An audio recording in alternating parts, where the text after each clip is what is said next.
അൽഹംദുലില്ലാഹി റബ്ബിൽ ആലമീൻ. അല്ലാഹുമ്മ സ്വല്ലി വസല്ലിം അലാ നബിയ്യിനാ വഹബീബിനാ വസയ്യിദിനാ മുഹമ്മദ് വഅലാ ആലിഹി വസഹ്ബിഹി അജ്മഈൻ. അമ്മാ ബഅദ്. അഊദു ബില്ലാഹി മിനശ് ശൈത്വാനിർ റജീം. ബിസ്മില്ലാഹിർ റഹ്മാനിർ റഹീം. ഫഇദാ നുഫിഖ ഫിസ്സൂർ ഫലാ അൻസാബ യൗമഇദിൻ فلا أنساب بينهم يومئذ ولا يتساءلون فمن ثقلت موازينه فأولئك هم المفلحون ومن خفت موازينه فأولئك الذين خسروا أنفسهم ഫീ ജഹന്നമ ഖാലിദൂൻ. സ്നേഹമുള്ള MSMൻ്റെ വിദ്യാർത്ഥി സുഹൃത്തുക്കളെ, അതുപോലെ ISMൻ്റെയും അതുപോലെ നമ്മുടെ ഇസ്ലാഹി ആദർശ ബന്ധുക്കളായ സഹോദരങ്ങളെ, കാരുണ്യവാനായ അള്ളാഹുവിൻ്റെ റഹ്മത്ത്, അനുഗ്രഹം നമ്മിലെല്ലാം സദാ വർഷിക്കുമാറാവട്ടെ. ആമീൻ. വളരെ സന്തോഷമുണ്ട് ഇങ്ങനെ ഒരു ന്യൂ ജനറേഷൻ എന്ന് പറയുന്ന ഒരു പുതിയ തലമുറയുമായിട്ട് ഇങ്ങനെ ഒന്നിച്ചിരിക്കാൻ അവസരം കിട്ടിയതിൽ വളരെ സന്തോഷമുണ്ട്. അപ്പോൾ നിങ്ങളെ പേര്, നിങ്ങളുടെ പഠനം, മറ്റ് ജോലി, ഇതൊക്കെ ചോദിച്ചറിയണ്ടായി. എനിക്ക് നിങ്ങളോട് പറയാനുള്ളത്, നിങ്ങൾ നായകന്മാരാണ്, ലീഡർമാരാണ്. ഓരോ ആളുകളും ലീഡറാണ്. എന്തിൻ്റെ ലീഡർ എന്ന് ചോദിച്ചാൽ ഈ പ്രദേശത്തുള്ള ഇസ്ലാമിക നവോത്ഥാന പ്രസ്ഥാനത്തിൻ്റെ നായകന്മാരാണ്. ഇവിടെ നമുക്ക് പള്ളിയും മദ്രസയും അതുപോലെ മുസ്ലിം സമുദായത്തിൻ്റെ, മുജാഹിദുകൾ മാത്രമല്ല മുസ്ലിം സമുദായത്തിൻ്റെ ഉന്നമനത്തിന് വേണ്ടി, സർവ്വതോന്മുഖമായിട്ടുള്ള ഉന്നമനത്തിന് വേണ്ടി, വിദ്യാഭ്യാസപരമാകട്ടെ, ആരോഗ്യമാകട്ടെ, അതുപോലെ എല്ലാ അർത്ഥത്തിലുമുള്ള ഉയർച്ചക്കും വളർച്ചക്കും വേണ്ടിയുള്ള സേവനങ്ങൾ സമർപ്പിക്കാൻ കെൽപ്പുള്ള നായകന്മാരായി ഓരോ ആളുകളും മാറണം. അപ്പോൾ ആദ്യമായിട്ട് നമ്മൾ ചെയ്യേണ്ടതെന്ന് വെച്ചാൽ, നിങ്ങൾ ഇവിടുത്തെ മുഴുവൻ MSMമാരും ഉൾക്കൊള്ളുന്ന ഒരു സോഷ്യൽ മീഡിയ ഗ്രൂപ്പ് ഉണ്ടാകണം, വാട്സപ്പ് എക്സാമ്പിൾ. എന്നിട്ട് നിങ്ങളെന്ത് ചെയ്യണം? നിരന്തരമായി പ്രവർത്തിക്കണം. അതിനകത്ത് ഓരോ ആളുകളും ഇപ്പോൾ 18 പേരുണ്ടെങ്കിൽ അല്ലെങ്കിൽ 17 പേരുണ്ടെങ്കിൽ ഓരോ ആളുകളും ദിവസം കൊടുത്തിട്ട് അവരെന്ത് ചെയ്യുക, ഒരായത്ത്, അതിൻ്റെ അർത്ഥം, അതിൻ്റെ ചെറിയൊരു വിശദീകരണം, ഒരു 3-4 മിനിറ്റ് മാത്രം, അതല്ലെങ്കിൽ ഒരു ഹദീസ്, അതിൻ്റെ അർത്ഥം, വിശദീകരണം, ഒരു 4 മിനിറ്റ് മതി, കൂടുതലായ ആളുകൾ കേൾക്കില്ല. അപ്പോൾ അങ്ങനെയുള്ള ഒരു സംവിധാനം നിങ്ങൾ ഇന്ന് മുതൽ ഉടനടി സ്റ്റാർട്ട് ചെയ്യണം. എന്നിട്ട് എന്ത് ചെയ്യണം? നിങ്ങൾ സ്വയം പറയണം, ഞാൻ ഇന്ന ദിവസം പറയാം. ഇപ്പോൾ നിങ്ങളുടെ പ്രസിഡൻ്റ് ആരാണോ, സെക്രട്ടറി ആരാണോ, അയാൾ എന്ത് ചെയ്യാം, ഇതിൻ്റെ ഒരു ഉത്തരവാദിത്വം ഒരാൾ ഏറ്റെടുക്കുക. എന്നിട്ട് ഞാൻ ഇന്ന ദിവസം പറയാം എന്ന് ഓരോ ആളുകളും പറഞ്ഞ് ഡേറ്റ് വാങ്ങി, അന്ന് നിങ്ങളൊരു വിഷയം കണ്ടെത്തി, ഒരു ആയത്ത് കണ്ടെത്തി, അതിൻ്റെ അർത്ഥമൊക്കെ ശരിക്ക് പരിഭാഷയിൽ നിന്ന് വായിച്ച് മനസ്സിലാക്കി കൃത്യമായിട്ട് മനോഹരമായിട്ട് അത് ഓതി, അതിൻ്റെ അർത്ഥവും, ഈ ആയത്ത് ഇന്ന സൂറത്തിലാണ്, ഇത്ര നമ്പർ ആയത്താണ്, ഹദീസാണെങ്കിൽ ഇത് അബൂ ഹുറൈറ റളിയല്ലാഹു അൻഹു, അല്ലെങ്കിൽ അബ്ദുല്ലാഹ് ഇബ്നു ഉമർ, അല്ലെങ്കിൽ അബ്ദുല്ലാഹ് ഇബ്നു മസ്ഊദ്, അല്ലെങ്കിൽ ആയിഷ റളിയല്ലാഹു അൻഹ, ആരാണോ നിവേദനം ചെയ്യുന്നത്, നിവേദകൻ്റെ പേര് പറയുക, റസൂൽ സ്വല്ലല്ലാഹു അലൈഹി വസല്ലം പറഞ്ഞു എന്നൊക്കെ പറഞ്ഞിട്ട് അതിൻ്റെ ശരിക്കും അർത്ഥം പറയുക, ഇന്ന കിതാബിലാണെന്ന് പറയുക, ആ ഹദീസ് കൊണ്ട് അർത്ഥമാക്കുന്ന കാര്യം എന്താണെന്ന് പറയുക. അങ്ങനെ നിങ്ങളെന്ത് ചെയ്യണം? ഇവിടുത്തെ നിങ്ങൾ നോക്കൂ, നമ്മുടെ ഈ കാരപ്പുറം എന്ന് പറയുന്നത് കേരളത്തിൽ അറിയപ്പെടുന്നൊരു സ്ഥലമാണ്. മറ്റുള്ള പ്രദേശങ്ങളെ പോലെയല്ല. വളരെ മുമ്പ് തന്നെ, പതിറ്റാണ്ടുകൾക്ക് മുമ്പ് തന്നെ ഇസ്ലാഹി പ്രസ്ഥാനം വരികയും, അങ്ങനെ ഇവിടെ മുജാഹിദ് പ്രസ്ഥാനം വന്നതുകൊണ്ടാണ് ഇവിടെ ഒരുപാട് ആളുകൾക്ക് പല നിലക്കുള്ള പുരോഗതി ഉണ്ടായിട്ടുള്ളത്. ഒരുപാട് ഉദ്യോഗസ്ഥന്മാരുണ്ടായി, ഒരുപാട് ആളുകൾ വിദ്യാസമ്പന്നരായി. അത് ഇപ്പോൾ കണ്ട BSc നേഴ്സ് കഴിഞ്ഞ ആളുകൾ, അതുപോലെ എത്രയോ ഉന്നത പഠനം കരസ്ഥമാക്കിയിട്ടുള്ള ആളുകളുണ്ട്. സ്ത്രീകളടക്കമുണ്ട്, എത്രയോ ഉദ്യോഗസ്ഥരായിട്ടുള്ള സ്ത്രീ സഹോദരിമാരുണ്ട്. അപ്പോൾ ഇന്ന് മുതൽ നിങ്ങൾ എന്ത് ചെയ്യണം? ദിവസേന നമ്മൾ ഇങ്ങനെ ഒരു പ്രവർത്തനം നടത്തുക. അതോടൊപ്പം തന്നെ നിങ്ങൾ എന്ത് ചെയ്യണം എന്നറിയോ? ഒരു 2 മാസം കൂടുമ്പോൾ ഒരു സ്ക്വാഡ് വർക്ക്, അതായത് എല്ലാ എംഎസ്എമ്മുകാരുടെ വീടുകളിലും ഒരു 4, 5, 6 ആളുകൾ ഒരു സന്ദർശനം നടത്തുക. എന്നിട്ട് എന്ത് ചെയ്യുക, ഇതുപോലൊരു ക്ലാസ്സൊക്കെ സംഘടിപ്പിക്കുകയാണെങ്കിൽ അതിന് മുന്നോടിയായിട്ട് ഇപ്പോൾ ഇന്ന് ശനിയാഴ്ച അല്ലേ, ഇന്നിപ്പോൾ ക്ലാസ്സാണ്. അപ്പോൾ നമ്മൾ എന്ത് ചെയ്യുക, ഇന്നലെ അതായത് വെള്ളിയാഴ്ച അത് ഒരു ദിവസം മുമ്പ് എന്ത് ചെയ്യുക, ഒരു സ്ക്വാഡ് വർക്ക് ഒരു 4, 5 ആളുകളൊക്കെ എല്ലാ എംഎസ്എമ്മുകാരുടെ വീടുകളിലും ഇങ്ങനെ ഗ്രൂപ്പായിട്ട് പോയിട്ട് ആ വീട്ടിൽ ചെന്ന് സലാം പറയുക, ഇന്ന ദിവസം പരിപാടി ഉണ്ടെന്ന് പറയുക, നിങ്ങളതിന് വരണം എന്ന് പറയുക. അങ്ങനെ നമ്മൾ എന്ത് ചെയ്യുക, നമ്മുടെ എംഎസ്എമ്മുകാരെ മാത്രം ക്ഷണിച്ചാൽ പോരാ, ജസ്റ്റ് വാട്സപ്പിലൂടെ അങ്ങനെ ക്ഷണിക്കാൻ കഴിയും. അതല്ല, വീട്ടിൽ പോയിട്ട് സ്ക്വാഡ് വർക്ക്, വീടുമായിട്ട് ബന്ധം വേണം. പിന്നെ മാത്രമല്ല, പള്ളികളിൽ നമ്മൾ എന്ത് ചെയ്യണം, പള്ളിയിലൊക്കെ പോകണം, ജമാഅത്തുകൾക്ക് പോകണം, പള്ളിയായിട്ടൊരു ബന്ധം വേണം. അങ്ങനെ എംഎസ്എം എന്ത് ചെയ്യണം, ശക്തമാക്കണം. അപ്പോൾ ഏറ്റവും ആദ്യത്തെ പ്രവർത്തനം ഞാൻ പറഞ്ഞല്ലോ. രണ്ടാമത്തേത് ഇങ്ങനെ ഒരു നേരിട്ടൊരു ക്ലാസ്സോ, എന്നും ദീനി ക്ലാസ് ആവണമെന്നില്ല, പക്ഷേ ദീനി ക്ലാസ്സിന് നമ്മൾ എന്ത് ചെയ്യണം, വമ്പിച്ച പ്രാധാന്യം കൊടുക്കണം. നിങ്ങൾ നോക്കൂ, ദീനൊക്കെ നഷ്ടപ്പെട്ടുകൊണ്ടിരിക്കുകയാണ് ആളുകൾക്ക്. നിങ്ങൾ എത്രയോ ഉദാഹരണങ്ങളുണ്ട്. പെൺകുട്ടികളെ ശ്രദ്ധിച്ചിട്ടുണ്ടോ? പെൺകുട്ടികൾ ഇപ്പോൾ ഈ +2 പഠിക്കുന്ന അല്ലെങ്കിൽ ഡിഗ്രിക്ക് പഠിക്കുന്നതോ അല്ലെങ്കിൽ 20, 25 വയസ്സായ പെൺകുട്ടികൾ അവർ തട്ടൊന്നും തലയിൽ ശരിക്കും ഇടൂല. സ്കൂളിലോ കോളേജിലോ ബസ്സിലോ ട്രെയിനിലോ ഒക്കെ യാത്ര ചെയ്യുമ്പോൾ തട്ടം ജസ്റ്റ് ഒന്നിടും, പിന്നെ അത് അഴിഞ്ഞു പോകും. അതിങ്ങനെ കഴുത്തിൽ മാത്രം, തല ഒക്കെ ആളുകൾ ഔറത്ത് കാണുന്ന അവസ്ഥ നമ്മുടെ നാട്ടിൽ മുസ്ലിം സഹോദരിമാർ ഉണ്ട്. അതുമാത്രമല്ല, മോശപ്പെട്ട വേഷം ധരിക്കുക. ഇനി ആൺകുട്ടികളുടെ ഒക്കെ അവസ്ഥ പറയാതിരിക്കുക ഭേദം. ഞാനൊരു സ്ഥാപനത്തിൽ ചെന്നു, വിദ്യാർത്ഥികളുമായിട്ട് ക്ലാസ് എടുത്തപ്പോൾ ഒരു കുട്ടി ചോദിച്ചെന്തറിയോ, ടാറ്റു എന്തുകൊണ്ടാണ് ഇസ്ലാം ടാറ്റു എടുക്കാൻ അനുവദിക്കാത്തതെന്ന്. പച്ച കുത്തുക ഇപ്പോൾ ഒരു ട്രെൻഡായിട്ട് മാറിയിട്ടുണ്ടത്. പച്ച കുത്തുന്ന മനസ്സിലായി. എത്രയോ കുട്ടികൾ, ആൺകുട്ടികൾ മാത്രമല്ല, യുവാക്കൾ മാത്രമല്ല, പെൺകുട്ടികൾ ഉൾപ്പെടെ പച്ച കുത്തുകയാണ്. മഹാനായ റസൂലുള്ളാഹി സ്വല്ലല്ലാഹി അലൈഹി വസല്ലമ അതിശക്തമായ ഭാഷയിൽ എതിർത്തിട്ടുള്ള ഒരു സംഗതിയാണെന്ത്, ഈ പച്ച കുത്തുക എന്നുള്ളത്. സഹീഹുൽ ബുഖാരിയിൽ 4886 വചനം മഹാനായിട്ടുള്ള അബ്ദുല്ലാഹി ബിൻ മസ്ഊദ് റളിയല്ലാഹു തആല അൻഹു നിവേദനം ചെയ്യാൻ, ലഅനല്ലാഹുൽ വാഷിമാതി വൽ മൂതഷിമാത്, പച്ച കുത്തുന്നവളെയും പച്ച കുത്താൻ ആവശ്യപ്പെടുന്നവളെയും അല്ലാഹു തആല ശപിച്ചു എന്ന. നമ്മുടെ അത് എറണാകുളത്ത് മാത്രമല്ല, കൊച്ചിയിൽ മാത്രമല്ല, കേരളത്തിൽ പല ഭാഗത്തും പച്ച കുത്തുക.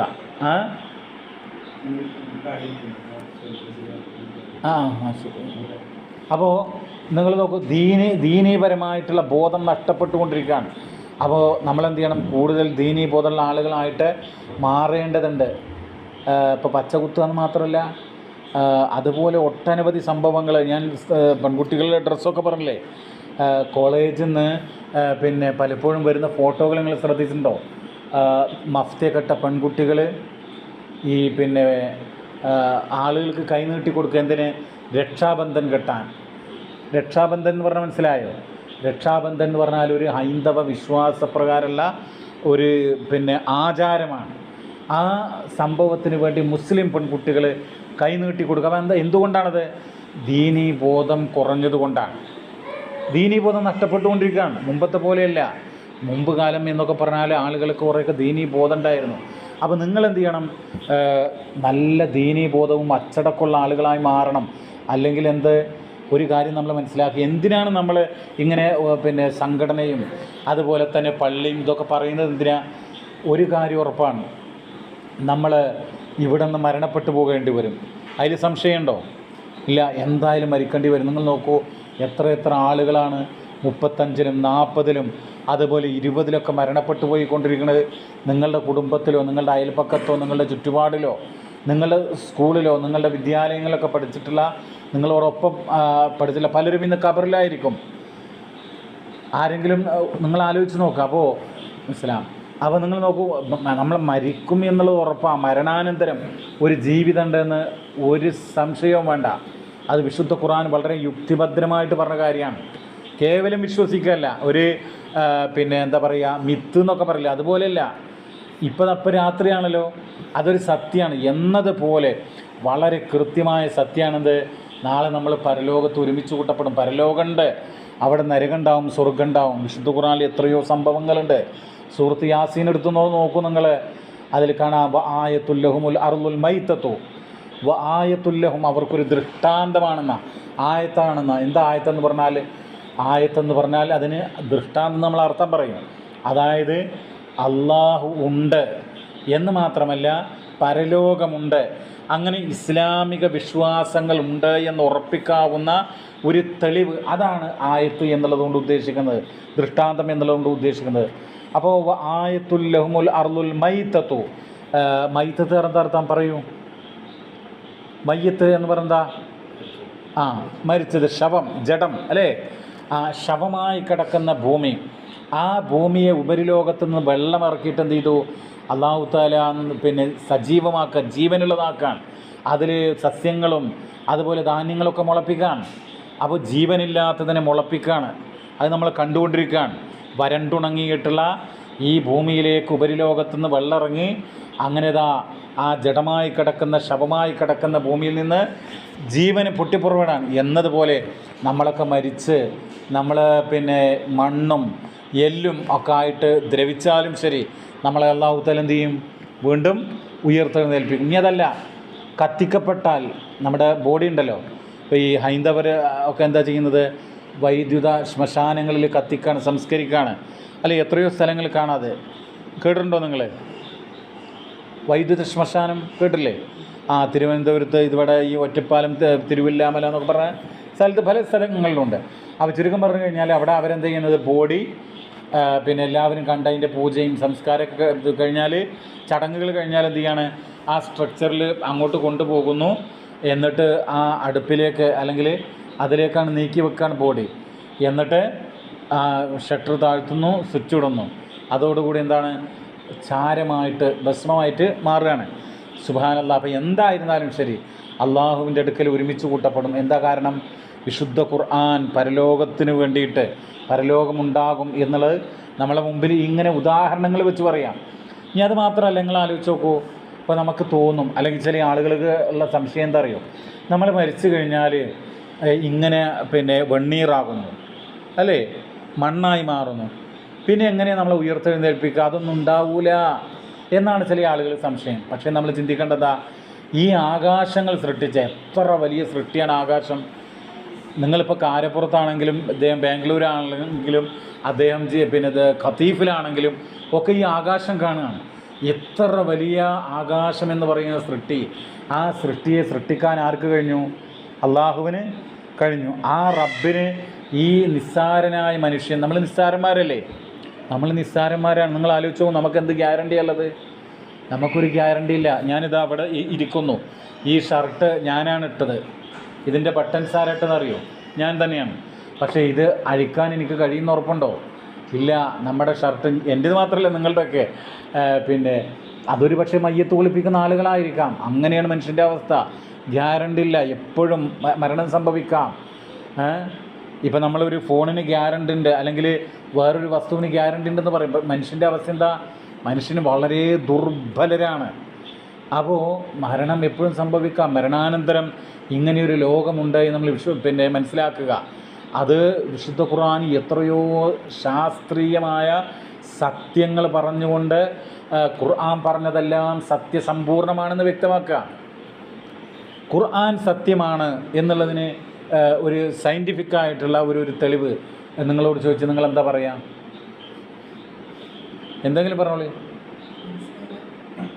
അതായത് ഇപ്പോൾ ഖുർആൻ സത്യമാണ്, അത് ദൈവിക അള്ളാഹിൻ്റെ ഗ്രന്ഥമാണ്, അല്ലെങ്കിൽ പരലോകം സത്യമാണ് എന്നുള്ളതിന് എന്താണ് ഒരു ഖുർആനിൽ പറയുന്ന ഒരു ശാസ്ത്രീയ കാര്യം പറയാൻ സാധിക്കുമോ? അതെ, വെരി ഗുഡ്. അത് നല്ലൊരു പോയിൻ്റാണ്. നല്ല കുട്ടി പറഞ്ഞ വളരെ കറക്റ്റ്. അതായത് ഫിർഔൻ നമുക്കറിയാലോ, അള്ളാഹിൻ്റെ ശത്രു, ജനങ്ങളുടെ ശത്രു അല്ലേ? അദ്ദേഹത്തിൻ്റെ ജഡം എന്തിയാണ് ഇപ്പോഴും പിന്നെ സൂക്ഷിക്കപ്പെട്ടിട്ടുണ്ടെന്നാണ് പറയുന്നത്. അത് ഖുർആനിൽ പറഞ്ഞതാണ്. സൂറത്തു അംബിയായിലുണ്ട്. അതിൽ കാണാം, ഫലിയൗമ നുനജ്ജീക ബിബദനിക ലിമൻ ഖൽഫക ആയ. അതായത് ഇന്ന് നിൻ്റെ ഈ ജഡം നമ്മൾ സംരക്ഷിക്കും. എന്നിട്ട് എന്തിനാണ്? നിൻ്റെ പിറകെ വരുന്ന പിന്നീടുണ്ടാകുന്ന ജനതയ്ക്ക് ഒരു ദൃഷ്ടാന്തം എന്നുള്ള നിലക്ക്. അപ്പോൾ ഖുർആനിൽ അത് പറഞ്ഞത് നമ്മൾ ആലോചിക്കണം. ഫറോവയുടെ ജഡം എല്ലാ മനുഷ്യർക്കും വേണ്ടി അങ്ങനെ സംരക്ഷിക്കപ്പെടും, സൂക്ഷിക്കപ്പെടും എന്നുള്ള വചനം ഇത് എങ്ങനെ ഖുർആനിൽ വന്നു? മുഹമ്മദ് നബി സ്കൂളിലോ കോളേജിലോ അല്ലെങ്കിൽ ഏതെങ്കിലും റിസർച്ച് സെൻറ്ററിലോ പോയിട്ടുണ്ടോ? ഇല്ല. മുഹമ്മദ് നബി ആരായിരുന്നു? എഴുതാനോ വായിക്കാനോ അറിയാത്ത നിരക്ഷരനായിരുന്നു. അദ്ദേഹം ഏതെങ്കിലും ഗ്രന്ഥത്തിൽ നിന്ന് പകർത്തി എഴുതിയതല്ല. അപ്പോൾ മുഹമ്മദ് നബിയുടെ ഗ്രന്ഥവുമല്ല ഖുർആൻ. ഖുർആൻ ആരുടെ ഗ്രന്ഥമാണ്? പറയൂ. അള്ളാഹുവിൻ്റെ ഗ്രന്ഥമാണ് അല്ലേ? അള്ളാഹിൻ്റെ ഗ്രന്ഥമാണ് ഖുർആൻ എന്നുള്ളതിന് ഒരായത്തോതാൻ പറ്റുമോ നിങ്ങൾക്ക്? ഇഷ്ടംപോലെ ആയത്തുകളില്ലേ? ഇപ്പോൾ യാസീൻ നിങ്ങൾ കേൾക്കാറില്ലേ? അതെന്താണ്? എല്ലാവരും നോക്കി നോക്കൂ. യാസീൻ, വൽ ഖുർആനിൽ ഹക്കീം, പിന്നെ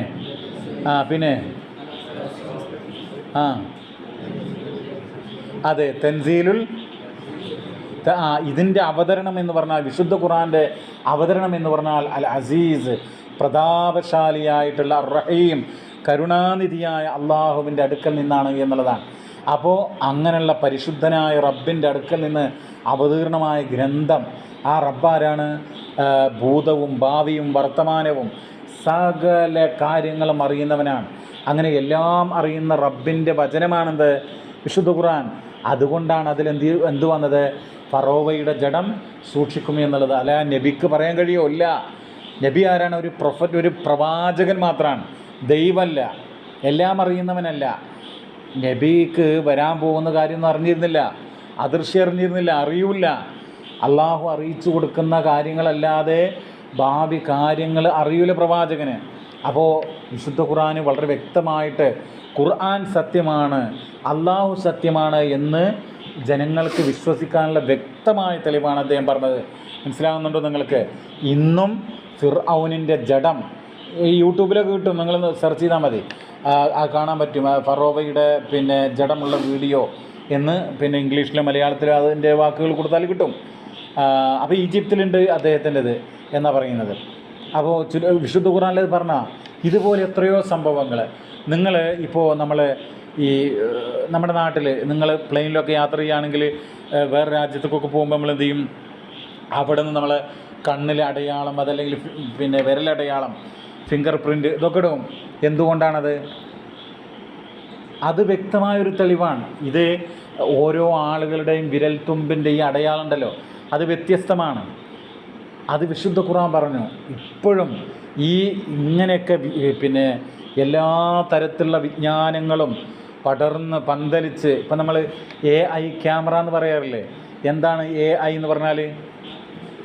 അതെ, അത്രമാത്രം. ഇപ്പോൾ ഞാൻ ഒരു വീഡിയോ കണ്ടു, അതിൽ UAE അവിടുത്തെ കോടതികളിൽ ആയിഷ എന്ന് പറയുന്ന ഒരു AI മനുഷ്യൻ അല്ലെങ്കിൽ ഒരു സ്ത്രീ അത് ഒരുപാട് സർവീസുകൾ ചെയ്യുന്നതാണ് പറയുന്നത്. അപ്പോൾ ആ രൂപത്തിലേക്ക് വികസിച്ചിട്ടുണ്ട് ലോകം. പക്ഷേ എന്നിട്ടും എയർപോർട്ടുകളിലാകട്ടെ, അല്ലെങ്കിൽ ഇപ്പോൾ അവിടെ പെൻഷൻ വാങ്ങുന്ന ആളുകൾ മസ്റ്ററിങ് നടത്തണം എന്നാണ് പറയുന്നത്. അതായത് വിരലടയാളം, മറ്റുള്ള കാര്യങ്ങളൊക്കെ. ഒരു ആധാർ കാർഡ് എടുക്കണമെങ്കിൽ നമ്മൾ എന്ത് ചെയ്യണം? വിരലടയാളം കൊടുക്കണം. അപ്പോൾ എന്താണത്? എല്ലാ മനുഷ്യരുടെയും വിരലടയാളങ്ങൾ വ്യത്യസ്തമാണ്. അതവിടെ പറഞ്ഞു, വിശുദ്ധ ഖുർആനിൽ പറഞ്ഞു, ലാ ഉഖ്സിമു ബിയൗമിൽ ഖിയാമ. പിന്നെന്താ? ഓതിക്കോളൂ. ബലാ ഖാദിരീന അലാ അൻ നുസവ്വിയ ബനാന. അതായത് മനുഷ്യൻ്റെ വിരലുകളുണ്ടല്ലോ, അതിൻ്റെ വിരൽത്തുമ്പുകൾ ശരിപ്പെടുത്താൻ കഴിവുള്ളവരാണ് നാം എന്നാണ് അല്ലാഹു തആല വിശുദ്ധ ഖുർആനിൽ പറയുന്നത്. ഓരോ മനുഷ്യൻ്റെയും ഇന്ന് ഇന്ത്യ രാജ്യത്ത് എത്ര ജനങ്ങളുണ്ട്? എത്ര കോടി ജനങ്ങളുണ്ട്? 124 കോടിയൊക്കെ ഉണ്ടെന്നാണ് പറയുന്നത്. അത് ലോകത്ത് 600-700 കോടി ജനങ്ങളുണ്ടെന്ന് പറയുന്നത്. അപ്പോൾ ഇത്ര കോടി ജനങ്ങളുടെയും വിരൽത്തുമ്പുകൾ വ്യത്യസ്തമാണെന്ന് പറയുന്നത്. എത്രയോ കോടികൾ മരണപ്പെട്ടു പോയിട്ടുണ്ട്, ഇനിയും എത്രയോ കോടി വരാനിരിക്കുന്നു. അപ്പോൾ ഇതൊക്കെ വ്യത്യസ്തമാകണമെങ്കിൽ ഇങ്ങനെ അത്യത്ഭുതകരമായിട്ടുള്ള ഒരു സൃഷ്ടിപ്പ് നടത്താൻ കഴിവുള്ളവൻ, ആ സൃഷ്ടാവ് എത്രമാത്രം, അതാണ് ഖുർആനിൽ പ്രയോഗിച്ചത്, ഖല്ലാഖുൽ അലീം. ഖല്ലാഖ്, അങ്ങേയറ്റത്തെ സൃഷ്ടാവ്. മനസ്സിലായല്ലോ? എല്ലാ അർത്ഥത്തിലും നന്നായി സൃഷ്ടിക്കുന്നവൻ. അപ്പോൾ ആ റബ്ബിൻ്റെ ഈ ഖുർആനിൽ ഇതുപോലെയുള്ള എത്ര കാര്യങ്ങളാണ് പറയുന്നത്. ഇപ്പം നിങ്ങൾ അതാ ഇവിടെ ഈ റബ്ബർ തോട്ടങ്ങളൊക്കെ അല്ലേ, അതിലും അവിടെ പോയി കഴിഞ്ഞാൽ കാണാം ഈ പിന്നെ തേനീച്ചയുടെ പെട്ടി കണ്ടോ. ആ തേനീച്ചയുടെ പ്രത്യേകത എന്താ, അതിൽ ആരാണ് കൂടുണ്ടാക്കുന്നത്, ആരാണ് അതിൽ പിന്നെ ജോലികൾ ചെയ്യുന്നത് കാര്യമായിട്ട്? റാണി, പെൺതേനീച്ചകളാണ്. മനസ്സിലാകുന്നുണ്ടല്ലോ, റാണി എന്നാണ് പറയുന്നത്. സാധാരണ ഇപ്പോൾ പുരുഷന്മാരാണ് ജോലിക്കൊക്കെ പോവുക, പക്ഷേ തേനീച്ചകളുടെ കൂട്ടത്തിൽ ആരാണ്? പെൺതേനീച്ചകളാണെന്ന് പറയുന്നത്. റാണി അതിൻ്റെ നേതൃത്വത്തിലാണത്രേ കൂടുണ്ടാക്കുന്നതും മറ്റുള്ള കാര്യങ്ങളൊക്കെ. വിശുദ്ധ ഖുർആനിൽ അതുമായി ബന്ധപ്പെട്ട പരാമർശങ്ങൾ നമുക്ക് കാണാൻ വേണ്ടി പറ്റും. തേനീച്ച എന്ന് പറഞ്ഞൊരു അധ്യായം തന്നെ ഖുർആനിലുണ്ട്, 16-ാം അധ്യായം സൂറത്തുൻ നഹ്ൽ. അതിനകത്ത് അല്ലാഹു തആല പറയുന്നുണ്ട്, ഔഹാ റബ്ബുക ഇലൻ നഹ്ൽ അനിത്തഖിദി എന്ന് പറഞ്ഞുകൊണ്ടാണ് തേനീച്ചക്ക് നിൻ്റെ റബ്ബ് ബോധനം നൽകിയെന്ന, നീ എന്ത് ചെയ്യണം, പർവ്വതങ്ങളിൽ മരങ്ങളിൽ ഒക്കെ വീടുകൾ നിർമ്മിക്കുക എന്നാണ്. അപ്പോൾ അവിടെ സ്ത്രീലിംഗ രൂപത്തിലാണ് പറയുന്നത്. തേനീച്ചയോട് അല്ലാഹു തആല കാര്യങ്ങൾ സംസാരിക്കുമ്പോൾ എങ്ങനെ പറയുന്നത്? സ്ത്രീലിംഗ രൂപത്തിലാണ് പറയുന്നത്. എന്തുകൊണ്ട് സ്ത്രീലിംഗ രൂപത്തിൽ പറഞ്ഞു? സാധാരണ നമസ്കാരം, നോമ്പ്, മറ്റുള്ള കാര്യങ്ങളൊക്കെ പുല്ലിംഗ രൂപത്തിലാണ് പറയുന്നത്. യാ യുഹല്ലദീന ആമനു, സത്യവിശ്വാസികളെ, അഖീമുസ്സലാ, നിങ്ങൾ നമസ്കരിച്ചോ, വആതു സക്കാ, സക്കാത്ത് കൊടുക്കൂ എന്നൊക്കെ. എന്തുകൊണ്ട് തേനീച്ചയോട് സ്ത്രീലിംഗ രൂപത്തിൽ പറഞ്ഞു? അപ്പോൾ അള്ളാഹുവിനറിയാം, അള്ളാഹു സൃഷ്ടിച്ചതാണല്ലോ തേനീച്ചയെ. അതിൽ മുഖ്യമായ ജോലികൾ പുരുഷന്മാരല്ല ചെയ്യുന്നത്, പിന്നെ ആരാണ്? ഈ തേനീച്ചയുടെ വർഗത്തിൽ പുരുഷന്മാർ മടിയന്മാരാണ്. മനസ്സിലായില്ലേ? അപ്പോൾ ഖുർആനിൽ സ്ത്രീലിംഗ രൂപ പദപ്രയോഗമാണ്. അപ്പോൾ അതൊന്നൊക്കെ അത് എപ്പോഴാണ് കണ്ടെത്തിയത്? നിങ്ങൾ തേനീച്ചയുടെ ഈ ഒരു സ്വഭാവം, അതായത് പെൺതേനീച്ചകളാണ് ഈ രൂപത്തിലുള്ള കാര്യങ്ങൾ ചെയ്യുന്നത് എന്ന് കണ്ടുപിടിച്ചത് 19-ാം നൂറ്റാണ്ടിൻ്റെ അവസാന കാലഘട്ടത്തിൽ സ്വാമർഡാം എന്ന് പറയുന്ന ഒരു ശാസ്ത്രജ്ഞ അത് കണ്ടുപിടിച്ചതാണ്. എന്നാൽ വിശുദ്ധ ഖുർആനിന് മുമ്പേ അത് വ്യക്തമായി പറഞ്ഞിട്ടുണ്ട്.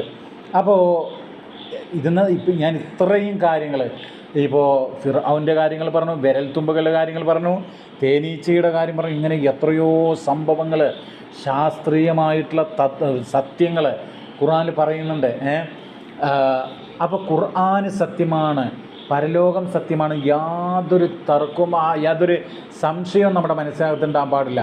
നിങ്ങൾ നോക്കൂ, പരലോകം എന്ന് പറഞ്ഞു കഴിഞ്ഞാൽ നമ്മുടെ മുമ്പിൽ നമ്മളങ്ങനെ മനസ്സിൽ കാണണം, നരകം ഒരു ഭാഗത്ത്, സ്വർഗ്ഗം ഒരു ഭാഗത്ത്, വിചാരണ, നമ്മുടെ എല്ലാ നന്മകളും തിന്മകളും അല്ലാഹു തആല വിചാരണ ചെയ്യാണ്.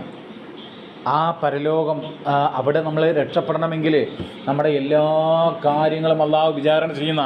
ഖുർആനിൽ ഞാൻ ഫസ്റ്റ് ഓതി വെച്ച ആയത്തുണ്ടല്ലോ, 23-ാം അധ്യായം സൂറത്തുൽ മുഅ്മിനൂൻ, അതിൻ്റെ 101, 102, 103 വചനങ്ങളാണ്. ആ ആയത്ത് ഫഇദാ നുഫിഖ ഫിസ്സൂർ, അപ്പോൾ കാഹളത്തിൽ ഊതപ്പെട്ടാൽ, ഫലാ അൻസാബ ബൈനഹും യൗമഇദിൻ, അന്നേ ദിവസം അവർക്കിടയിൽ യാതൊരു ബന്ധങ്ങളും ഉണ്ടാവുകയില്ല. മാതാവാണ്, പിതാവാണ്, ജ്യേഷ്ഠന, അഞ്ചനാണ്, ഇതെൻ്റെ പിന്നെ ബന്ധുവാണ്, എളാപ്പയാണ്, മൂത്താപ്പയാണ്, അങ്ങനെയുള്ള ബന്ധങ്ങളൊന്നും അവിടെ ഇല്ല. വലാ യതസഅലൂൻ, പരസ്പരം ചോദ്യങ്ങളില്ല. എന്താ നിൻ്റെ വർത്തമാനം, നീ ഭക്ഷണം കഴിച്ചോ, നീ ഉറങ്ങിയോ, അല്ലെങ്കിൽ അങ്ങനെയുള്ള ഒരു ചോദ്യങ്ങളും ഒരു അന്വേഷണങ്ങളും ഒന്നും അവിടെ ഇല്ല. മറിച്ച് എന്താണ്, എല്ലാവരും എൻ്റെ കാര്യം എന്താവും എന്നുള്ള ഒരു ചിന്തയാണ് അവിടെ ഉണ്ടാകുക, പരലോകത്തുണ്ടാകുക. ഫമൻ സകുലത മവാസീനു, ഏതൊരുവൻ്റെ നന്മയുടെ തുലാസാണോ ഘനം തൂങ്ങുന്നത്, ഫഉലൈക ഹുമുൽ മുഫ്ലിഹൂൻ, അങ്ങനെയുള്ള ആളുകളാകുന്നു വിജയികൾ. നന്മയുടെ തുലാസ് ഘനം തൂങ്ങണം. വമൻ ഖഫ്ഫത മവാസീനു, ആരുടെ നന്മയുടെ തുലാസ് ഘനം കുറഞ്ഞുവോ, ഫഉലൈക അല്ലദീന ഖസിറു അൻഫുസഹും, അവരാകുന്നു ആത്മനഷ്ടം സംഭവിച്ചവർ. ഫീ ജഹന്നമ ഖാലിദൂൻ, അവർ നരകത്തിൽ നിത്യവാസികളായിരിക്കും. അപ്പോൾ ആ പരലോകം നമ്മളെ മുമ്പിൽ കാണണം. അവിടെ നമ്മളെ വാപ്പ, നമ്മുടെ ഉമ്മ, നമ്മുടെ സഹോദരങ്ങൾ ആരും നമ്മളെ സഹായിക്കാനുണ്ടാവുകയില്ല. ഇബ്രാഹിം നബി അലൈഹി സ്വലാത്തു വസ്സലാമിനെ കുറിച്ച് നിങ്ങൾ കേട്ടിട്ടില്ലേ? അദ്ദേഹത്തിൻ്റെ പ്രാർത്ഥന വിശുദ്ധ ഖുർആനിൽ കാണാം, എത്ര പ്രാർത്ഥനകളാണ്. അപ്പോൾ അദ്ദേഹത്തിൻ്റെ ചരിത്രം സൂറത്തു ഷുറായിൽ പറയുന്നുണ്ട്. അതിൽ കാണാം അദ്ദേഹത്തിൻ്റെ പ്രാർത്ഥന എന്താ അറിയോ? വലാ തുഹ്സിനി യൗമ യുബഅസൂൻ യൗമ ലാ യൻഫഉ മാലും വലാ ബനൂൻ ഇല്ലാ മൻ അതല്ലാഹ ബിഖൽബിൻ സലീം. അദ്ദേഹം പറയാണ്, വലാ തുഹ്സിനി, എൻ്റെ റബ്ബേ എന്നെ നീ അപമാനപ്പെടുത്തല്ലേ, യൗമ യുബഅസൂൻ, ജനങ്ങളെ ഉയർത്തെഴുന്നേൽപ്പിക്കുന്ന നാളിൽ എന്നെ അപമാനപ്പെടുത്തല്ലേ എന്ന് പറയാൻ പ്രാർത്ഥിക്കാൻ. നമ്മളൊക്കെ നമ്മൾ ചെയ്ത തെറ്റുകളൊക്കെ ജനങ്ങളുടെ മുമ്പാകെ പറയുകയാണെങ്കിൽ നമ്മളൊക്കെ അപമാനിതരാവൂലേ? നമ്മുടെയൊക്കെ അവസ്ഥ നിങ്ങൾ ആലോചിച്ച് നോക്കൂ. അതായത് അദ്ദേഹം പ്രാർത്ഥിക്കുമ്പോൾ ആരാണ് അദ്ദേഹം? ഇബ്രാഹിം നബിയാണ് പ്രാർത്ഥിക്കുന്നത്. ഇബ്രാഹിം നബിക്ക് വിശുദ്ധ ഖുർആനിൽ ഒരുപാട് സിഫത്തുകൾ, വിശേഷണങ്ങളുണ്ട്. എന്തെങ്കിലും ഒരു വിശേഷണം നിങ്ങൾക്ക് പറയാൻ കഴിയുമോ? ഇബ്രാഹിം നബി അലൈഹി ഇസ്ലാമയെ കുറിച്ച് പറയൂ, പറഞ്ഞോളൂ. Very good. ഖലീലുല്ലാഹി, അള്ളാഹുവിൻ്റെ ആത്മമിത്രം എന്നാണ് അർത്ഥം. ക്ലോസ് ഫ്രണ്ട് എന്ന് പറയാറില്ലേ, അതാണ് ഖലീലുല്ലാ. ആ അള്ളാഹിൻ്റെ ആത്മമിത്രം ആയിട്ടുള്ളൊരു പ്രവാചകനാണ് എന്ത് പ്രാർത്ഥിക്കുന്നത്? വലാ തുഹ്സിനി യൗമ യുബഅസൂൻ, ജനങ്ങളെ ഉയർത്തെഴുന്നേൽപ്പിക്കുന്ന ദിവസം എന്നെ അപമാനപ്പെടുത്തല്ലേ. ഇനി നമ്മൾ ആലോചിച്ചൊക്കെ നോക്കൂ, ഞാനും നിങ്ങളൊക്കെ എത്ര തെറ്റ് ചെയ്തിട്ടുണ്ടാവും. നമ്മൾ തെറ്റാണെന്ന് അറിഞ്ഞിട്ട് എത്ര തെറ്റ് ചെയ്തിട്ടുണ്ട്, രഹസ്യമായിട്ട് പരസ്യമായിട്ടൊക്കെ എത്ര തെറ്റ് ചെയ്തിട്ടുണ്ട്. എന്നിട്ട് നമ്മൾ പ്രാർത്ഥിച്ചിട്ടുണ്ടോ റബ്ബേ എന്നെ അപമാനപ്പെടുത്തല്ലേ എന്ന്? നമ്മളെ തെറ്റുകളൊക്കെ ജനങ്ങളുടെ മുമ്പാകെ അള്ളാഹ് വെളിവാക്കി എന്തായിരിക്കും നമ്മുടെ അവസ്ഥ? അള്ളാഹിൻ്റെ ആത്മമിത്രാണ് അങ്ങനെ പ്രാർത്ഥിക്കുന്നത്. എന്നിട്ട് പറയാണ്, യൗമലാ യൻഫഉ മാലും വലാ ബനൂൻ, സമ്പത്തോ സന്താനങ്ങളോ ഉപകാരപ്പെടാത്ത ദിവസം. സുബ്ഹാനല്ലാഹ്, നമുക്ക് എത്ര സമ്പത്തുണ്ടെങ്കിലും എത്ര മക്കളുണ്ടെങ്കിലും അതൊന്നും അവിടെ ഉപകാരപ്പെടൂല എന്നുള്ളതാ. ഇല്ലാ മൻ അതല്ലാഹ ബിഖൽബിൻ സലീം, അള്ളാഹിൻ്റെ അടുക്കൽ ശുദ്ധമായ ഹൃദയം കൊണ്ട് ചെന്നവർ കൊഴികെ എന്നുള്ളതാണ്. നല്ല തൗഹീദുള്ള, ഏകദൈവ വിശ്വാസമല്ല, അതുപോലെ തന്നെ ഈമാനും അമലു സ്വാലിഹാത്തുകളുമുള്ള അങ്ങനെയുള്ള ആളുകൾക്ക് പരലോകത്ത് ഉപകാരം കിട്ടിയേക്കാം. മറിച്ച് അപ്പോൾ നമ്മളെന്ത് ചെയ്യണം? വേറെ ആരും നമ്മളെ രക്ഷക്കില്ല. നമ്മൾ പരലോകത്ത് വിജയിക്കണം. പരലോകം സത്യമാണെന്ന് ഞാൻ നിരവധി തെളിവുകൾ കൊണ്ട് നിങ്ങൾക്ക് പറഞ്ഞു തന്നു. ആ പരലോകത്ത് വിജയം പ്രാപിക്കണമെങ്കിൽ നമ്മൾക്ക് എന്ത് വേണം? ഈമാൻ വേണം, നമ്മളെ അമലു സ്വാലിഹാത്തുകൾ വേണം. നിങ്ങൾക്കറിയോ നമ്മുടെ ചുറ്റുഭാഗത്തുള്ള ആളുകളുടെ ഈമാൻ എന്താണെന്നുള്ളത് അറിയോ? എന്താണ് നമ്മളെ ഇവിടെ ഏതൊക്കെ പ്രസ്ഥാനക്കാരുണ്ടെന്ന് പറയൂ. നമ്മുടെ ചുറ്റും ഇവിടെ എന്തൊക്കെ പ്രസ്ഥാനക്കാരുണ്ട് പറയൂ. സമസ്തയില്ലേ? ഇവിടെ സമസ്തക്കാരില്ലേ? പിന്നെ ആരുള്ളത് പറയൂ. വേറെ ഏതാണ്? ഖാദിയാനുണ്ട്, പിന്നെ സംസ്ഥാനമുണ്ട്, പിന്നെ തബ്ലീഗുണ്ട്, ജിന്ന് വിഭാഗമുണ്ട്, പിന്നെ CD ടവറുകാരുണ്ട് അല്ലേ? അങ്ങനെ പലതരം ഉണ്ട്. ഇപ്പോൾ ഈ സംസ്ഥാനം എന്ന് പറഞ്ഞാൽ സംസ്ഥാനമുണ്ട്, സമസ്തന്നെ AP ഉണ്ട്, EK ഉണ്ട്. അവരുടെ നിങ്ങൾക്കറിയോ ഓരോ വിഭാഗത്തെക്കുറിച്ച് എടുത്തു നോക്കുകയാണെങ്കിലും അപ്പോൾ നിങ്ങളുടെ മനസ്സിൽ ഇപ്പോൾ ഇതുവരെ നമ്മൾ ചെയ്ത സംഭവം ഉണ്ടല്ലോ, ഒരു കമ്പ്യൂട്ടർ നമ്മളൊരു ഫയൽ ചെയ്താൽ അതവിടെ സേവാക്കി ചെയ്ത് കഴിഞ്ഞാൽ അവിടെ ഉണ്ടാവും എന്നതുപോലെ നിങ്ങളുടെ മനസ്സിലെന്ത് വേണം? ഉറപ്പാണ് അള്ളയുണ്ട്, ഉറപ്പാണ് ഖുർആൻ സത്യം, പരലോകം യാഥാർത്ഥ്യമാണ്, അവിടെ നമ്മളെ വിചാരണ ചെയ്യും, നമ്മൾ ചെയ്ത എല്ലാ നന്മകളും തിന്മകളൊക്കെ വിചാരണ ചെയ്യും എന്നുള്ള ബോധം നമുക്കുണ്ടാവണം. ഇനി നിങ്ങൾ ചിന്തിക്കേണ്ടത് അറിയോ? അവിടെ രക്ഷ വേണമെങ്കിൽ, ആ നരകത്തുനിന്ന് രക്ഷപ്പെട്ടിട്ട് സ്വർഗത്തിലേക്ക് നമുക്ക് പോകണമെങ്കിൽ എന്ത് വേണം? യഥാർത്ഥത്തിലുള്ള ഈമാനും അമലു സ്വാലിഹാത്തുകളും വേണം. അങ്ങനെ ഈമാൻ ഉണ്ടാവണമെങ്കിൽ ഇവിടുത്തെ എന്താണ് ഇവിടുത്തെ അവസ്ഥ നിങ്ങൾ ആലോചിച്ച് നോക്കൂ. ഇപ്പോൾ സമസ്തക്കാരെന്ന് പറയില്ലേ, സമസ്തക്കാർ അവരെന്താ പറയുന്നത് അറിയങ്ങൾ? ഈ അടുത്തൊരു മുസ്ലിയാർ പറയുകയാണേ, ലോകം നിയന്ത്രിക്കുന്നവൻ CM മടവൂരാകുന്നു. ലോകം നിയന്ത്രിക്കുന്ന ആരാണ്? CM മടവൂരാണെന്ന് പറഞ്ഞു. കേട്ടിട്ടുണ്ടോ നിങ്ങൾ? അങ്ങനെ ഒരു മുസ്ലിയാർ പറഞ്ഞു. ഒരു മുസ്ലിയാരല്ല, 2 മുസ്ലിയാർ പറഞ്ഞു. വേറൊരാളെന്താ പറഞ്ഞ അറിയങ്ങൾ? ലോകം നിയന്ത്രിക്കുന്ന 40 ഔലിയാക്കളാണ്, അതിലൊരു ഔലിയാണാര്? കാന്തപുരം എന്നാണ് പറയുന്നത്. അപ്പോൾ അങ്ങനെ വിശ്വസിച്ചാൽ അവരുടെ ഈമാൻ ശരിയാവുമോ? ലോകം നിയന്ത്രിക്കുന്നവനാരാ? അള്ളാഹുവാണ്. അത് മക്കത്തെ മുശ്രിക്കുകൾ പോലും സമ്മതിച്ച കാര്യമാണ്. അമ്മൈ യംലികു സമഅ വൽ അബ്സ്വാർ, ഖുർആനിൽ ചോദിക്കുകയാണ്, ആരാണ് കേൾവിയും കാഴ്ചയും ഒക്കെ നിയന്ത്രിക്കുന്നവൻ? അതുപോലെ മൻ ഖലഖസ് സമാവാതി വൽ അർള്, ആരാണ് ആകാശങ്ങളും ഭൂമിയും ഒക്കെ സൃഷ്ടിച്ചത്? ഫസയഖൂലൂന അല്ലാഹ്, അവർ അള്ളാഹുവാണ് എന്ന് പറയുന്ന മക്കത്തെ മുശ്രിക്കീങ്ങൾ നബിയുടെ കാലഘട്ടത്തിൽ അവർ പോലും ഇതൊക്കെ പടച്ചത് അള്ളയാണെന്ന് വിശ്വസിച്ചിരുന്നു. പക്ഷേ അവരെന്താ, അവരുടെ വിശ്വാസം എന്താ, അള്ളാഹ്ക്ക് പുറമെ വേറെയും ആരാധ്യന്മാരുണ്ട് എന്നുള്ളതാണ്. അതുകൊണ്ടാണല്ലോ അവർ മക്കത്ത് തൽബിയത്തിന് വന്നല്ലോ, തവാഫിന് വന്നല്ലോ, ഹജ്ജിനും ഉംറക്കൊക്കെ. അപ്പോൾ അവർ തൽബിയത്ത് അല്ലേ, ലബ്ബൈക ലാ ശരീക ലക ലബ്ബൈക് ഇല്ലാ ശരീകൻ ഹുവ ലക തംലികുഹു വമാ മലക്. തൽബിയത്ത്, റബ്ബേ നിനക്കൊരു പങ്കാളിയുമില്ല, ഇല്ലാ ശരീക്കൻ ഒരു പങ്കാളി ഒഴികെ, തംലികുഹു വമാ മലക് ആ പങ്കാളി ഉടമപ്പെടുത്തുന്നത്, ആ പങ്കാളിയെയും അവൻ ഉടമപ്പെടുന്നതൊക്കെ നിൻ്റെ കീഴിലാണ് എന്നാണ് പറയുന്നത്. അപ്പോൾ അങ്ങനെയുള്ള ആ മുശ്രിക്കുകൾ അവർ പോലും എന്താ വിശ്വസിച്ചിരുന്നത്, ലോകം നിയന്ത്രിക്കുന്നവൻ അത് അള്ളാഹു ആണെന്ന് വിശ്വസിച്ചിരുന്നത്. പക്ഷേ നമ്മുടെ നാട്ടിൽ അഹ്ലുസുന്നത്ത് വൽ ജമാഅത്താണ് എന്ന് പറഞ്ഞ് നടക്കുന്ന ആളുകൾ പറയാ, മുഹിയുദ്ദീൻ എന്താ അദ്ദേഹത്തിൻ്റെ പേര്, CM മടവൂർ, അദ്ദേഹമാണ് ലോകം നിയന്ത്രിക്കുന്നവൻ എന്നാണ് പറഞ്ഞത്. അതാണ് സമസ്തക്കാരുടെ അവസ്ഥ. ഇത് മാത്രമല്ല, ഈ സ്ഥലത്തിൻ്റെ പേരെന്താണ്, കാരപ്പുറം. ഇതിൻ്റെ അപ്പുറത്തെ സ്ഥലമാണ് മൂത്തയിടം. അവിടെ ഒരു മുസ്ലിയാരുണ്ട്, അറിയോ നിങ്ങൾ? അദ്ദേഹം എന്താ പറയുക നിങ്ങൾ, കഅബം ജാറമാകുന്നു. ആരുടെ ജാറം? ഇസ്മായിൽ നബിയുടെയും ഹാജറാബിയുടെയൊക്കെ അവരുടെ ശവകുടീരം അവിടെയാണ്, അതിന് മീതിയാണ് കഅബാലയെന്ന.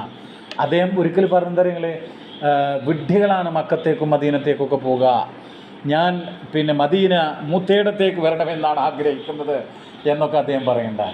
മനസ്സിലായോ? ആ രൂപത്തിൽ ഇതാണ് സമസ്തക്കാരുടെ അവസ്ഥ. വേറെ ആരാണ് പറഞ്ഞത്? ഖാദിയാനികൾ പറഞ്ഞില്ലേ, ഖാദിയാനികൾ എന്താ, ഇവിടെ ഈ കരുളായിൽ ഖാദിയാനികളുണ്ടല്ലേ, ഉണ്ടോ? ഇവിടെ പണിയുണ്ടോ? ഖാദിയാനി എന്ന് പറഞ്ഞാൽ എന്താ, അതായത് ഖാദിയാനി എന്ന് പറഞ്ഞാൽ, ഖാദിയാൻ എന്ന് പറഞ്ഞ സ്ഥലമുണ്ട്, പഞ്ചാബിലാണ്. അവിടെ ജന്മം കൊണ്ട മീർസ ഗുലാം അഹ്മദ് എന്ന് പറയുന്ന ആൾ, അദ്ദേഹം അവിടെ ആ ജന്മസ്ഥലത്തേക്ക് ചേർത്തുകൊണ്ടാണ് ഖാദിയാനി എന്നുള്ള ആ പേര് വന്നത്. അങ്ങനെ ഖാദിയാനികൾ എന്ന് മലയാളത്തിൽ പറയാൻ തുടങ്ങി.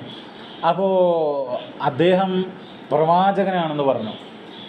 അദ്ദേഹം ആരാണെന്ന് പറഞ്ഞ്, നബിയാണെന്ന് പറഞ്ഞു. പക്ഷേ അങ്ങനെ നബി ഉണ്ടാകുമോ? ഇല്ല. എന്താ കാരണം? അന്ത്യപ്രവാചകൻ എന്ന് പറഞ്ഞാൽ അവസാനത്തെ പ്രവാചകൻ അതാരാണ്? മുഹമ്മദ് നബി സല്ലല്ലാഹു അലൈഹി വസല്ലം. നമ്മൾ ലാ ഇലാഹ ഇല്ലല്ലാഹ് മുഹമ്മദ് റസൂലുള്ളാഹി എന്ന് പറയുന്നു. മുഹമ്മദ് റസൂലുള്ളാഹി എന്നർത്ഥം മുഹമ്മദ് നബി അള്ളാഹുവിൻ്റെ റസൂലാണ് എന്ന് വിശ്വസിക്കുക. എന്ന് പറഞ്ഞാൽ അതുമായി ബന്ധപ്പെട്ട് ഒരുപാട് കാര്യങ്ങൾ നമ്മൾ മനസ്സിലാക്കണം. അതായത് അവസാനത്തെ റസൂലാണ് മുഹമ്മദ് നബി.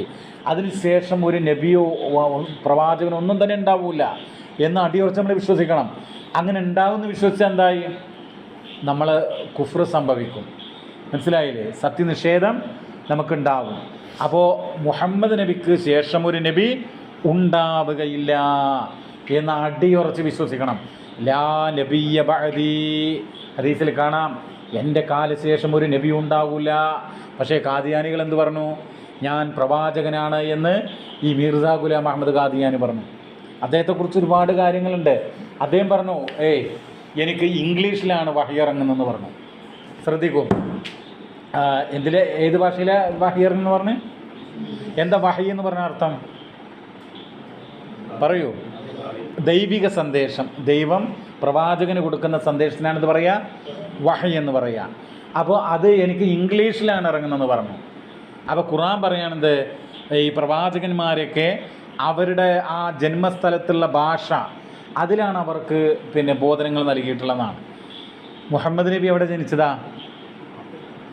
മക്കത്ത്. മക്കയിൽ എന്താ ഭാഷ? അറബിയാണ്. അതുകൊണ്ട് നബിക്ക് മലയാളത്തിൽ വഹി കിട്ടിയില്ല, തമിഴിൽ വഹി കിട്ടിയില്ല, ഇംഗ്ലീഷിൽ കിട്ടിയില്ല. മനസ്സിലായില്ലേ? പിന്നെ എന്തിലാണ് കിട്ടിയത്? അറബിയിലാണ്. ഖുർആനിലത് ഒരായത്തിൽ തന്നെ പറയുന്നുണ്ട്, അവരുടേതായ ലിസാനിലാണ് അയക്കുക എന്നുള്ളതാണ്. ഇതേ എന്താ പറഞ്ഞത്? മീർസ ഗുലാം എനിക്ക് ഇംഗ്ലീഷിലാണ് വഹി കിട്ടുമെന്ന് പറഞ്ഞു. അയാൾ ആ പഞ്ചാബിക്കാരനാണ്. ശരിക്കും പഞ്ചാബി ഭാഷയിലാണെന്ന് പറഞ്ഞാൽ കുറച്ചും കൂടി നമുക്ക് എന്ത് ചെയ്യാം അത്. അപ്പോൾ പച്ചക്കളവ് അദ്ദേഹം പറയാണ്. ഇനിയോ അദ്ദേഹം പറഞ്ഞു, എനിക്ക് 50 വേദപുസ്തകങ്ങൾ കിട്ടുമെന്ന് പറഞ്ഞു. അങ്ങനെ അദ്ദേഹം ഇങ്ങനെ എഴുതിയുണ്ടാക്കി നോക്കുമ്പോൾ ആകെ 5 ആയതുള്ളൂ പുസ്തകങ്ങൾ. അപ്പോൾ അങ്ങനെ ഒരുപാട് പ്രശ്നങ്ങൾ. ചുരുക്കം പറഞ്ഞു കഴിഞ്ഞാൽ എന്താണ്, അവരൊക്കെ ഇസ്ലാമെന്ന് വ്യതിചലിച്ച് പോയിട്ടുള്ള അല്ലെങ്കിൽ കുഫറുള്ള ടീമാണ് ആര്? ഖാദിയാനികൾ. പരലോകം സത്യമാണ്. അവിടെ രക്ഷപ്പെടണമെങ്കിൽ ഈ സമസ്തയോ കാദിയാനോ ഇതൊന്നും പറ്റില്ല. വേറെ ഏതാണ്? ഇപ്പോൾ വേറെ ഏതാന്ന് പറയൂ, വേറെ ഏതാ ടീം? ജമാഅത്തെ ഇസ്ലാമി. ജമാഅത്തെ ഇസ്ലാമി എന്ന് പറഞ്ഞാൽ എന്താ അറിയോ? ജമാഅത്തെ ഇസ്ലാമി എന്ന് പറഞ്ഞു കഴിഞ്ഞാൽ അവരുടെ പിന്നെ ഏറ്റവും വലിയ ആചാര്യനെ ആരാ? സയ്യിദ് അബുൽ ആല മൗദൂദി. ആരാണ്? സയ്യിദ് അബുൽ ആല മൗദൂദി. അദ്ദേഹം എന്താ പറഞ്ഞത് നിങ്ങൾ? അപ്പോൾ നമ്മുടെ ഈ രാജ്യത്തിൻ്റെ പേരെന്താണ്? ഇന്ത്യ അല്ലേ? ഇന്ത്യ എന്ത് രാജ്യമാണ്? ഒരു മതേതര ജനാധിപത്യ രാജ്യമാണ്. എന്ത് രാജ്യമാണ്? ജനാധിപത്യ മതേതരത്വ രാജ്യമാണ് നമ്മുടെ രാജ്യം. അപ്പോൾ പിന്നെ ഈ ഓക്കെ അപ്പോൾ ഈ രാജ്യത്ത് ഓക്കെ അപ്പോൾ ഈ രാജ്യത്ത് പിന്നെ നോക്കൂ, ഈ രാജ്യത്ത് ഭരണം നടത്തുന്നത് എന്തിൻ്റെ അടിസ്ഥാനത്തിലാണ്? ഇന്ത്യൻ ഭരണഘടനയുടെ അടിസ്ഥാനത്തിലാണ്. ഇന്ത്യൻ ഭരണഘടനയുടെ അടിസ്ഥാനത്തിലാണ് ഇവിടെ ഭരണം നടത്തുന്നത്. അപ്പോൾ അദ്ദേഹം പറഞ്ഞു, ഇന്ത്യ രാജ്യത്ത് പിന്നെ നിയമങ്ങൾ അംഗീകരിക്കാൻ പാടില്ല. കാരണം എന്താണ്? അള്ളാഹുവിന് മാത്രമേ അനുസരണം പാടുള്ളൂ. ഇവിടുത്തെ നിയമങ്ങൾ അംഗീകരിച്ചാൽ ആർക്കായി അനുസരണം? ഇന്ത്യ ഗവൺമെൻറ്റിനായി. അപ്പോൾ അതെന്തായി? ഷിർക്കായി എന്നാണ് അദ്ദേഹം പറയുന്നത്. മനസ്സിലാവുന്നുണ്ടോ? അത് ഇവിടുത്തെ നിയമങ്ങൾ അംഗീകരിക്കാൻ അവിടുത്തെ കോടതിയിൽ പോവുകയോ ഇവിടുത്തെ സ്കൂളിൽ പോവുകയോ റേഷൻ കടയിൽ പോവുകയോ ഒക്കെ ചെയ്താൽ, വില്ലേജ് ഓഫീസിൽ പോയാൽ ഇവിടുത്തെ ഗവൺമെൻറ്റിനെ അനുസരിക്കായി. അതെന്താണ്? അത് പിന്നെ ഷിർക്കാണ് എന്നാണ് അദ്ദേഹം പറഞ്ഞത്. എന്ന് മാത്രമല്ല, അനിസ്ലാമിക ഗവൺമെൻറ്, ഇസ്ലാമിക ഗവൺമെൻറ് അല്ലല്ലോ. സൗദിയിലെ പോലെ ഖുർആൻ്റെയോ അല്ലെങ്കിൽ സുന്നത്തിൻ്റെയോ ഒക്കെ അടിസ്ഥാനത്തിലുള്ള ഒരു ഗവൺമെൻറ് അല്ലേ ഇവിടെ ഉള്ളത്? ഇന്ത്യ രാജ്യത്തുള്ളത് ഇവിടുത്തെ ഭരണഘടനയുടെ അടിസ്ഥാനത്തിൽ മുന്നോട്ട് പോകുന്ന രാജ്യമാണ്. അപ്പോൾ അതുകൊണ്ട് അനിസ്ലാമിക ഗവൺമെൻറ്റാണ്, ഇതിനനുസരിക്കാൻ പറ്റില്ല എന്നൊക്കെയാണ് അദ്ദേഹം പറഞ്ഞത്. അപ്പോൾ അതുകൊണ്ട് ഇവിടുത്തെ ആളുകൾ ഷിർക്ക് ചെയ്യുന്നു എന്നുള്ളതാണ് അദ്ദേഹം പറഞ്ഞിട്ടുള്ളത്. അങ്ങനെ ഒരുപാട് വിദണ്ഡവാദങ്ങൾ പറയുണ്ടായി. അത് ഇന്നേ വരെ ഈ ജമാഅത്തുകാർ പിൻവലിച്ചിട്ടില്ല. അവർക്ക് പിന്നെ തൗഹീദല്ല പ്രധാനം. അവർ ഇവിടെ ജാറം, ഇവിടെ മൗലൂദ് ഓതുന്നു, കുത്തുബിയത്ത് നടത്തുന്നു, അല്ലെങ്കിൽ നേർച്ചകൾ കണ്ടില്ല നിങ്ങൾ? നേർച്ച എവിടെയാണ് നേർച്ച ഉള്ളത്? ഇഷ്ടം പോലെ നേർച്ച അല്ലേ? ഇഷ്ടം പോലെ. പട്ടാമ്പി നേർച്ച എന്ന് കേട്ടോ, കൊണ്ടോട്ടി നേർച്ച എന്ന് കേട്ടോ, ഒരുപാട് ഓമാനൂർ നേർച്ച കേട്ടില്ലേ? അങ്ങനെ ഒരുപാട് നേർച്ചകൾ പല ഭാഗത്തുണ്ട്. അപ്പോൾ ഇങ്ങനെ ഈ ഷിർക്കിനെതിരെ സംസാരിക്കുകയല്ല, അതിനുള്ള ബോധവൽക്കരണം അല്ല ജമാഅത്തെ ഇസ്ലാമി ഉദ്ദേശിക്കുന്നത്. മറിച്ച് എന്താണ് അവരുടെ ലക്ഷ്യം എന്ന് പറഞ്ഞാൽ ഇവിടെ ദൈവിക രാജ്യം സ്ഥാപിക്കലാണ്. ദൈവിക രാജ്യം എന്ന് പറഞ്ഞാൽ ഇസ്ലാമിക ഭരണകൂടം ഇവിടെ ഉണ്ടാക്കണം എന്നാണ് അവരുടെ താല്പര്യം. നിങ്ങൾ നോക്കൂ, നമ്മൾ എന്തുകൊണ്ടാണ് അതിനെ എതിർക്കുന്നത്? ഇവിടെ ഇസ്ലാമിക രാജ്യം ഉണ്ടാക്കാൻ വേണ്ടിയിട്ടല്ല ഖുർആൻ നമ്മളോട് ആഹ്വാനം ചെയ്യുന്നത്. ഖുർആൻ എന്താ ആഹ്വാനം ചെയ്യുന്നത്? ലാ ഇലാഹ ഇല്ലല്ലാഹ് ജനങ്ങൾക്ക് പഠിപ്പിക്കണം. നിങ്ങൾ ബിംബങ്ങളെയോ വിഗ്രഹങ്ങളെയോ മരണപ്പെട്ടു പോയ മഹാത്മാക്കളെയോ ആരാധിക്കരുത്, പ്രാർത്ഥിക്കരുത്. നിങ്ങൾ അള്ളാഹനെ മാത്രം ആരാധിക്കണം. ആ തൗഹീദ് ജനങ്ങൾക്ക് പഠിപ്പിക്കണം എന്നാണ് ഖുർആൻ പറയുന്നത്. മനസ്സിലായില്ല? അതാ പ്രവാചകന്മാർ വന്ന് പഠിപ്പിച്ചത്. എത്ര ആയത്താണ്? ഒന്നാമത്തെ റസൂൽ ആരായിരുന്നു പറയൂ? ഒന്നാമത്തെ പ്രവാചകൻ ആദം അലൈഹിസ്സലാം, ഒന്നാമത്തെ റസൂൽ നൂഹ് നബി അലൈഹിസ്സലാം അല്ലേ? അതുപോലെ ഒരുപാട് നബിമാർ വന്നു. ആ നബിമാരെ കുറിച്ച് ഒരു 5-6 മിനിറ്റ് കൂടെ കേട്ടോ. അപ്പോൾ ഈ നൂഹ് നബി അലൈഹി സ്വലാത്തു വസ്സലാം ഉണ്ടല്ലോ, അദ്ദേഹത്തെക്കുറിച്ച് പറയുകയാണ്, വലഖദ് അർസൽനാ നൂഹൻ ഇലാ ഖൗമിഹി ഫഖാല യാ ഖൗമി ഉബ്ദുല്ലാഹ്.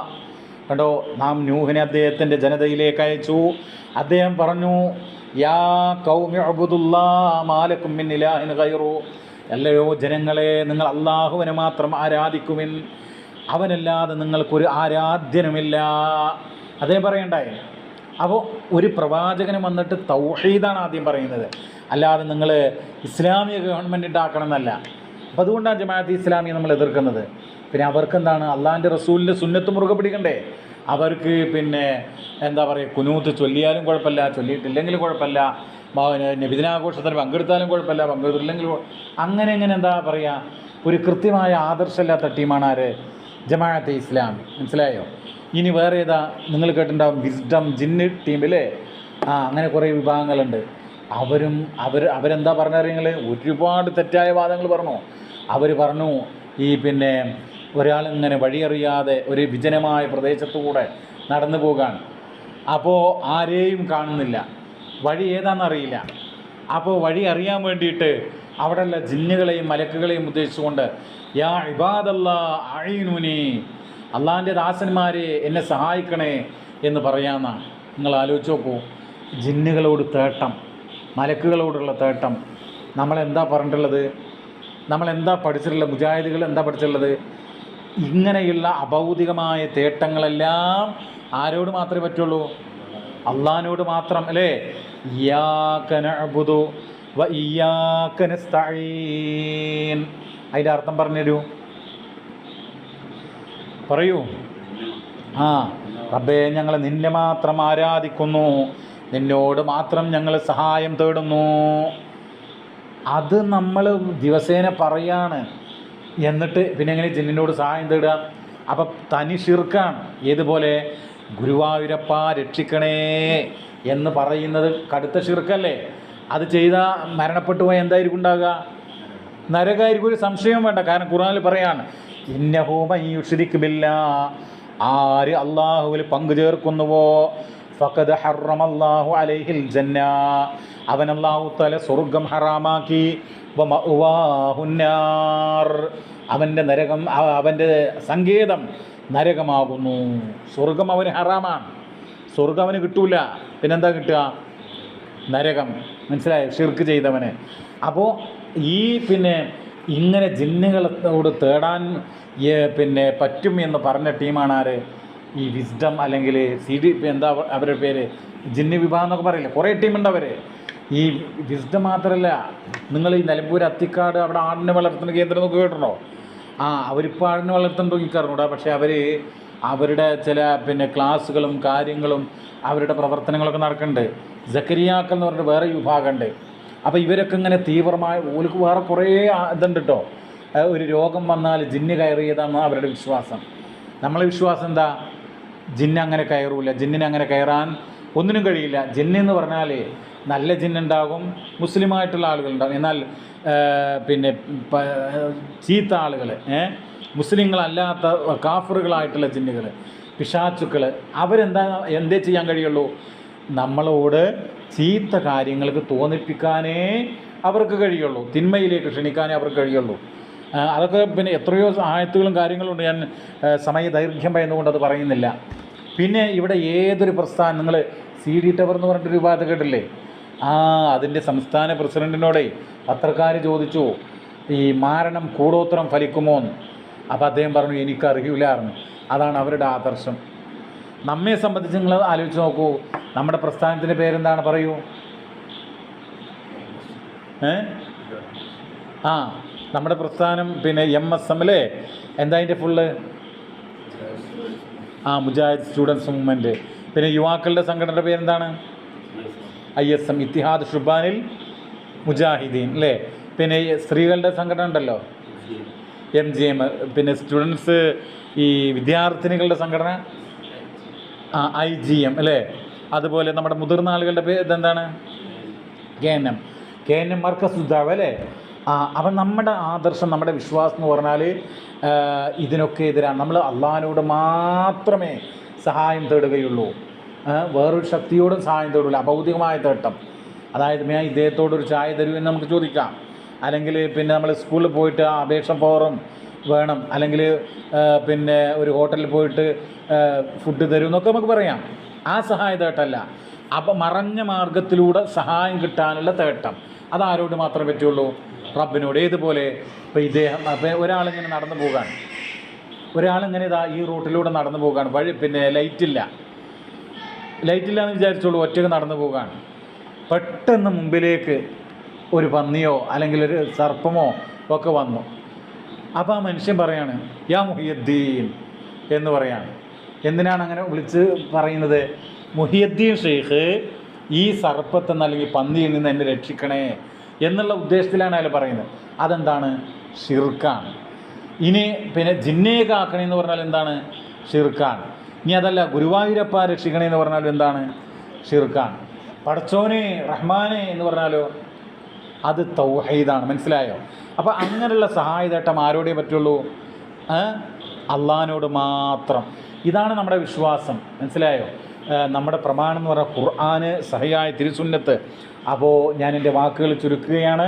എനിക്ക് നിങ്ങളോട് പറയാനുള്ളത്, നിങ്ങൾ എന്ത് ചെയ്യണം? 5 നേരം കൃത്യമായിട്ട് നമസ്കരിക്കണം. എവിടെയായിരുന്നാലും നിങ്ങൾക്കറിയോ, വീട്ടിൽ പോയാൽ പോലും ചില സഹോദരിമാർ, ചില ആളുകൾ നമസ്കാരം നട്ടുന്നത് കല്യാണത്തിൻ്റെ പേരിൽ, രാഷ്ട്രീയത്തിൻ്റെ പേരിൽ നമസ്കാരം ഒഴിവാക്കുക. യഊദുബില്ല, നമ്മൾ മരണപ്പെട്ടു പോയാൽ നമ്മുടെ കർമ്മങ്ങളിൽ നിന്ന് ഒന്നാമതായിട്ട് അല്ലാഹു തആല വിചാരണ എന്തായിരിക്കും? ആ നമസ്കാരത്തെക്കുറിച്ചായിരിക്കും. അതിലെങ്ങാനും പോരായ്മ ഉണ്ടെങ്കിലോ നഷ്ടമായിരിക്കും. അപ്പോൾ പോരായ്മ ഉണ്ടെങ്കിൽ നമുക്ക് സുന്നത്ത് നമസ്കാരം ഉണ്ടോ നോക്കും. സുന്നത്ത് നമസ്കാരം ഉണ്ടെങ്കിൽ അതെന്ത് ചെയ്യും? ഇവിടെ പരിഹരിക്കപ്പെടും. ഇല്ല എങ്കിലോ അപ്പോൾ അതുകൊണ്ട് 5 നേരം നമസ്കരിക്കണം. നമ്മുടെ പള്ളിയിൽ പോകണം. ഏതെങ്കിലും പള്ളിയിലല്ല, നമ്മുടെ പള്ളിയിൽ പോകാൻ ശ്രമിക്കുക. ജമാഅത്തിൽ പങ്കെടുക്കുക. ജമാഅത്തിലൊക്കെ പങ്കെടുത്ത് വമ്പിച്ച പ്രതിഫലമാണ്. സുബഹിക്കൊക്കെ പോകാനായിട്ട് ശ്രമിക്കുക. നിങ്ങളെ വീട്ടിൽ സ്കൂട്ടിയൊക്കെ ഉപ്പാൻ്റെ കൂടെ പോവുക. അതുപോലെ നിങ്ങൾ എന്ത് ചെയ്യണം? ഖുർആനുമായിട്ട് നിരന്തരം ദിവസേന ഒരു പേജെങ്കിലും ഓതുക. ഒരു പേജ് ഓതാൻ എത്ര ടൈം വേണം പറയൂ? 5 മിനിറ്റ് വേണം. ചില ആളുകൾക്ക് 3 മിനിറ്റ് മതി, ചില ആളുകൾക്ക് 6 മിനിറ്റ് വേണ്ടി വരും. നമ്മൾ ഈ മൊബൈലിൽ എത്ര സമയം ഈ ഇൻസ്റ്റാഗ്രാം നോക്കുന്നുണ്ട്, അല്ലെങ്കിൽ റീൽസ് നോക്കുന്നുണ്ട്, മറ്റുള്ള കാര്യങ്ങൾ നോക്കുന്നുണ്ടാവും. അപ്പോൾ നമുക്ക് ഒരു പേജ് ഡെയിലി ഓതിക്കൂടെ? മനസ്സിലായി? ഒരു പേജ് അത് പള്ളിയിൽ നിന്ന് ഓതാം, വീട്ടിൽ നിന്ന് ഓതാം. അപ്പോൾ നിങ്ങൾ എന്ത് ചെയ്യണം?